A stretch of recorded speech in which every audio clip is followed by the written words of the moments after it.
Marseille, a name that once evoked images of sunlit harbors, vibrant markets, and Mediterranean charm, is now becoming synonymous with something far darker. Beneath the postcard perfect facade lies a brutal underworld controlled not by politicians or police, but by heavily armed drug cartels locked in a deadly turf war. Teenagers wielding Kalashnikovs patrol crumbling housing estates. Open-air drug markets operate in broad daylight, and entire neighborhoods are gripped by fear and silence. In recent years, Marseille has transformed into France's most violent city, not because of war or terrorism, but because of a savage battle over narcotics, money, and power. This isn't just gang activity, this is organized warfare playing out on European soil, where rival factions fight for control of millions in drug profits, and where murder has become a language of dominance. What caused this descent into chaos? Who's really running the streets? And can Marseille ever escape the cycle of bloodshed?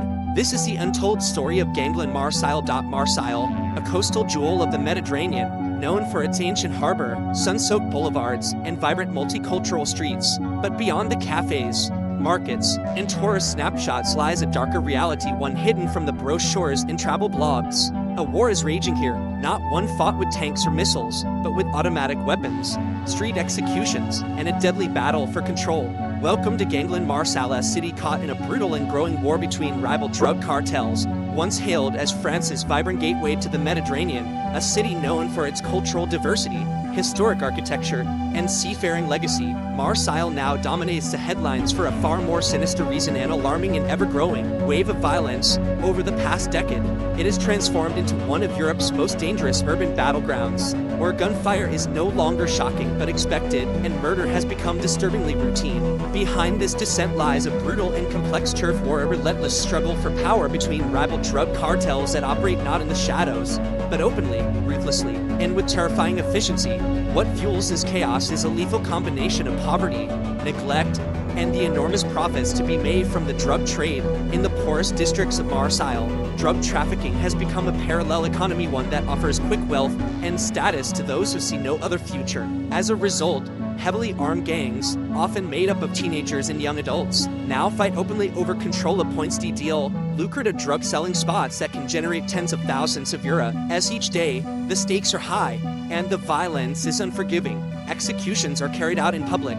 Victims are shot with Kalashnikov rifles on busy streets. Homes are firebombed. Kidnappings, torture, and targeted killings have become the tools of this underground war. This is not just organized crime, it is urban warfare. The neighborhoods of Marseille are being carved up into territories, each guarded like a fortress and defended with blood, and those who suffer the most are often the innocent, the children growing up amidst the violence, the families caught in the crossfire, and the communities living in constant fear.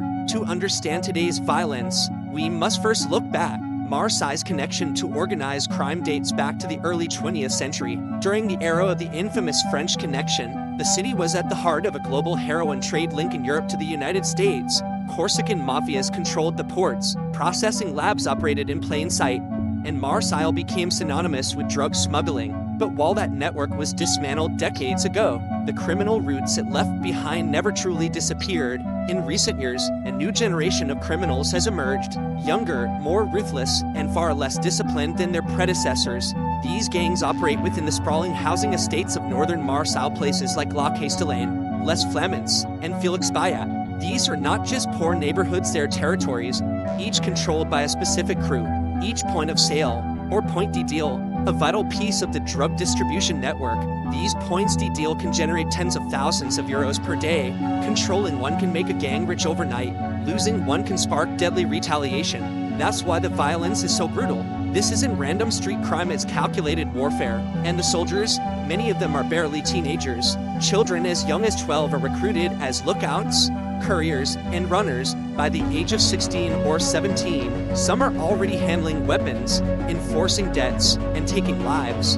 For many, the gang offers something they feel society never did: money, respect, and a sense of belonging. Schools, jobs, and futures seem distant, but the streets are real, and they pay. But with the rewards come unimaginable risks. In Marseille, gang-related murders have become common. Drive-by shootings, kidnappings, torture, public executions. Victims are not only rival gang members, sometimes they're mistaken targets, sometimes innocent bystanders. In one particularly shocking case, A 14-year-old boy was gunned down, caught in the crossfire of a feud he had nothing to do with. His death sent shockwaves across France, but within Marseille, it was heartbreakingly familiar. The weapons used in this conflict often come from Eastern Europe and North Africa. Assault rifles, grenades, and even rocket launchers have been recovered. These are not handguns or street knives, these are tools of war, and they're being used in broad daylight, sometimes just meters from schools and playgrounds. Law enforcement is overwhelmed. While French police conduct regular raids and drug seizures, they're often seen as outsiders in these communities and welcome and distrusted. Investigations are slowed by the law of silence, a code in many neighborhoods where no one talks, no one testifies, and those who do face deadly consequences. Even when arrests are made, replacements quickly fill the void. The drug economy is too profitable, and the demand too high for enforcement alone to stop the flow. The government has tried various strategies, from increased policing to social investment programs, from building new community centers to demolishing notorious housing blocks. Yet the results have been limited, because this war isn't just about drugs, it's about deep-rooted inequality, unemployment, broken families, and a generation of youth who feel abandoned. Unless these underlying issues are addressed, the violence will continue, no matter how many arrests are made.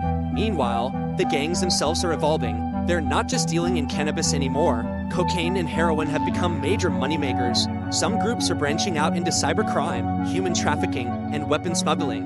Others are forming alliances with international networks from Albanian mafia to Moroccan smuggling syndicates. What's happening in Marseille is no longer just a local issue, it's a node in a global criminal web.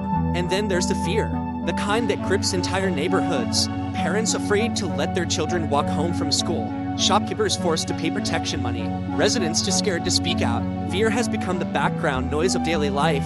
And in this atmosphere, silence becomes survival. But even in the darkest corners of Marseille, there is resistance. Community activists, former gang members, and brave individuals are working to pull youth out of the cycle of violence. They offer mentorship, education, and second chances. Some have turned their own lives around and now dedicate themselves to preventing others from going down the same path. These stories rarely make headlines, but they exist, and they matter. Still, progress is slow, and setbacks are frequent. Each time a promising teenager is killed, each time a new gang rises, it feels like the city takes 2 steps back, and so the cycle continues.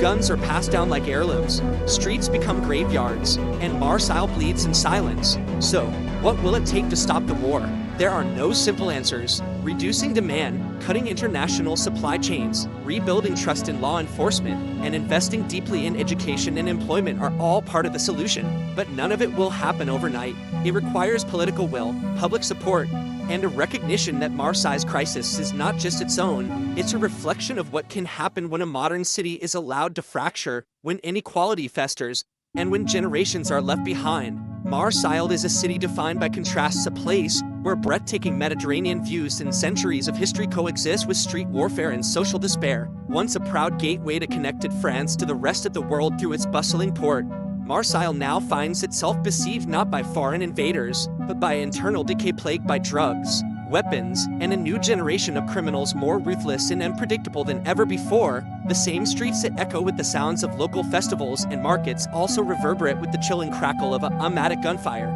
Here, ancient cathedrals stand only blocks away from neighborhoods controlled by cartels, where law and order are mere illusions and fear governs daily life.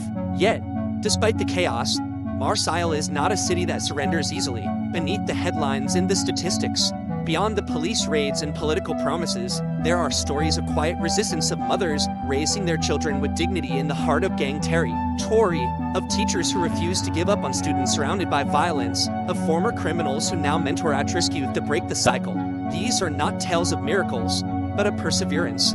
These are the flickers of hope that survive amid the darkness. The war in Marseille is far from over. Blood still spills, new cartels rise, young lives are still being lost to a world they never chose. But if we can begin to truly understand the roots of this conflict, if we can look beyond the surface and confront the poverty, neglect, and inequality that fuel it, then perhaps we can start to imagine what healing might look like. Marseille's soul is still alive, still fighting. And as long as even one person stands up for peace, the city's story isn't finished. It's still being written street by street, life by life. Marseille stands at a crossroads. Behind its coastal beauty and historic charm lies a city bleeding from within, trapped in a vicious cycle of poverty, drugs, and violence. The war between cartels isn't just a criminal issue, it's a social wound, deepened by years of neglect, inequality, and silence. As bodies fall and guns fire in the shadows, the question remains, how many more lives will be lost before real change arrives? Can a city so deeply entangled in corruption and conflict ever reclaim peace? Or has gangland warfare become its new reality? Marseille's future hangs in the balance, not just for those pulling the triggers, but for the innocent caught in the crossfire. One thing is certain, the war isn't over, and until the final shot is fired, Marseille will remain a city divided by fear, by power, and by the invisible lines drawn in blood. If you found this story compelling, don't forget to like, subscribe, and share. More untold truths from the world's hidden battlegrounds are just one click away.